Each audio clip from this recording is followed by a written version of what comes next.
Τι έχεις στο κεφάλι σου? Πάμε να κουρέψουμε αυτή τη μαλούρα που είσαι σαν χίπης.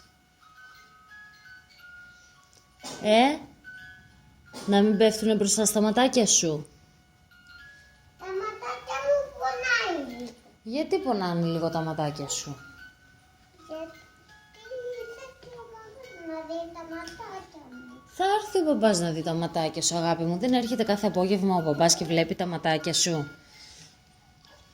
Έρχεται κάθε μέρα ο γιατρός. Ήρθε χθες η Φωτεινή και τι σου έκανε, εμβόλιο? Και τι σου δώσε?